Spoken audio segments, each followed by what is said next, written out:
Hello guys, it's Teenage DC Fan back in another video, and alright Batwoman fans, we are back for another tiny break, and back after another tiny break, and this week's episode tried to do so very much in its relatively short runtime.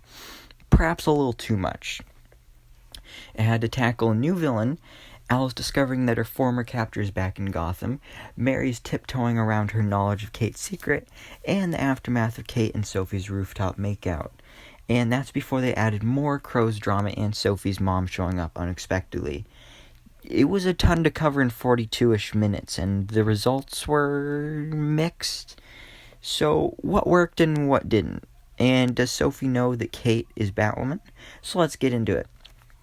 Just a quick warning, this video does contain spoilers for Batwoman Season 1, Episode 14, Grinning from Ear to Ear. So, I'll get to Duella Dent and her face slashing in a moment, but first, we've got to answer the question on everybody's mind. Is the question I ended my video with a couple weeks ago, or whenever the last episode was on. Does Sophie know that Kate is Batwoman? No, she doesn't. And yes, I'm as shocked as you, because everything television and movies have ever taught me about love has convinced me that you will know your true love by their kiss. So how does she not know? Is she so in denial? Is she so convinced that Batwoman is someone else? Or just so content to be with someone whose identity she doesn't know? As Batwoman points out later in the episode? Or did TV and movies lie to me? I don't think so, because that's where I learn everything. But despite the fact that she doesn't know who Batwoman is, Sophie is more than content to continue their secret romance. And when Kate comes to her apartment the following night to break it off, Sophie does her best to convince her otherwise, and it works. At least until Sophie's mother comes barreling through the apartment door, and she wants to know what's been happening with her daughter, why she's broken up with her husband and gotten suspended from her elite job. What is she planning to do with her life? The answer is simple, and at the same time not.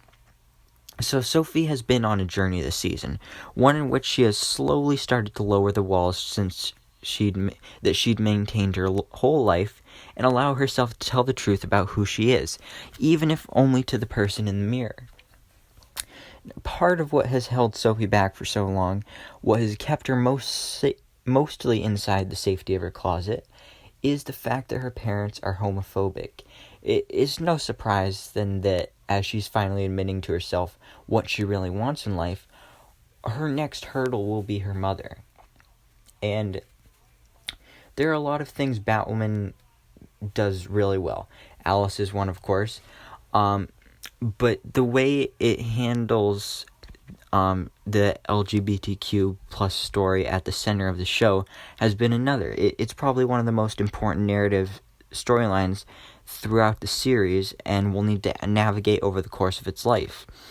And the show and its creators bear a lot of pressure. Batwoman is the first show with a lesbian hero as its leading character. Those relationships will always be front and center, and they have to handle them with grace and care. So far they have done so beautifully, and this episode is no exception. Sophie, in particular, has been a wonderful surprise in how her story has blossomed, I guess you could say. So Kate is out and proud, and she's carrying the weight of being a lesbian superhero. But Sophie stands for those who struggle, who fear, who hide because they don't feel safe or are terrified of upending their lives on the hope that something will be left when the dust settles. Which is why the conversation she and Batwoman have is so important. Kate isn't really worried that being in a relationship with Kazi will cause Sophie harm, and she doesn't want to hurt her, but Sophie can take care of herself when push comes to shove. Sophie, for her part, is excited about feeling something again, and she feels safe with Batwoman, not just because she's saved her half a dozen times, but because Batwoman, as Kate points out, is not a person. Batwoman is a mask, an idea. She's safe because she's not fully realized. If Sophie wants a relationship, then it will need to be with the person under the mask, because a relationship with an idea isn't a relationship at all. And that's what finally makes Sophie realize that what she's been chasing with Batwoman has also been an idea. It's an idea of the person she was when she was with Kate, a person who is happy and honest and entirely who she is. So she stops running, she faces her mother, and she is rejected, just like she feared she would be. And it's heartbreaking, but it also comes at the perfect moment, because the Sophie that was strong enough to tell the truth is a Sophie that is strong enough to not to let this break her. And one who knows not just who she is, but who she can trust, who accepts her, what she wants in a job and life. And now the weight of that secret is gone, and she can move on into the next phase of her journey in life. But for all that Batwoman really understands how to tell this story, the show struggles just as much to tell one about larger social issues. And throughout these videos, I've talked about the different topics that they've handled, but once again, the attempt to create a villain who comments on something larger, some greater injustice or societal struggle, fell incredibly flat. This week's villain was none other than Duella Dent, known occasionally in the comics as the Joker's daughter. Though her relationship to the Clown Prince of Crime is never officially confirmed. And honestly, the character is a good choice for this show, as she draws parallels to Batwoman's greatest foe, while allowing the series to offer commentary specific to young women. And her comics history is so scattershot that you can drop her into most situations without offending anyone. And Batwoman's version is a young woman who, 8 years prior, mutilated her own face out of what seems like a deep hatred both for her appearance and for what the culture and her mother told her she should do with it.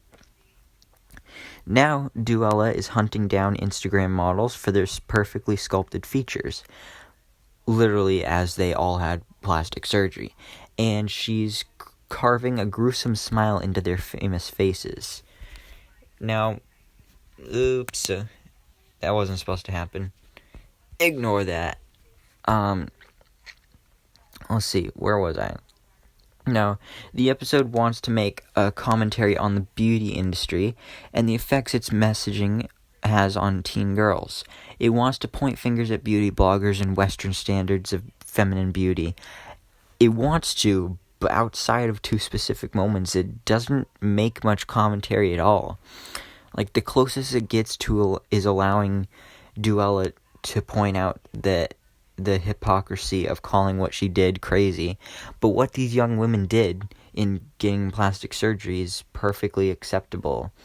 I mean, that moment, though, is undercut by the fact that she's making it while dangling her victim over a vat of acid. So ultimately, all Duella managed to be was a mouse for Batwoman and Sophie to chase in between conversations about their relationship. What's frustrating about Batwoman is that it can do so much better. It does so much better right here in this episode. Sophie's story is handled with so much love and care, while Duella's story is thrown together between the scenes.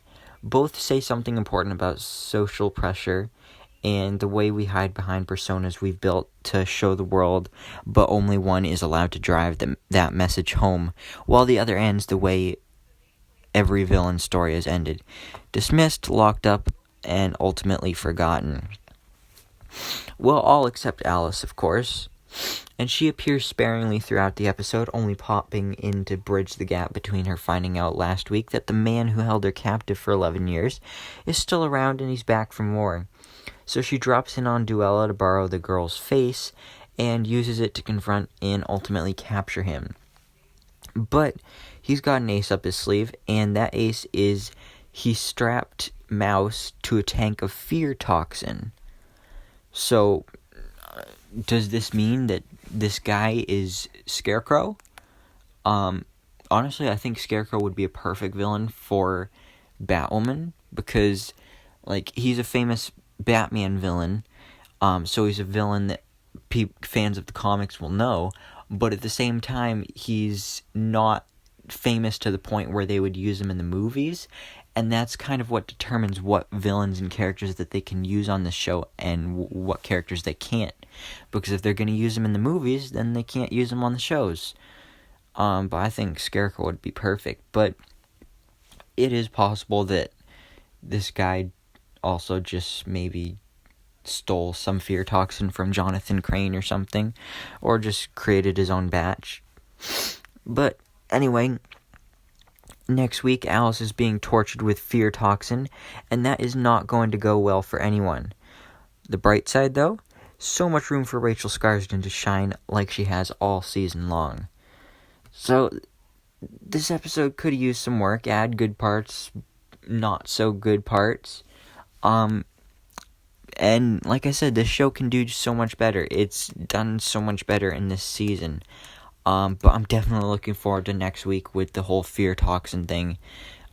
So let me know your thoughts on this episode down in the comments below. Thank you so much for watching. Please remember to like, comment, and subscribe. And hope to see you in the next video, so I bestow all my DC knowledge upon you.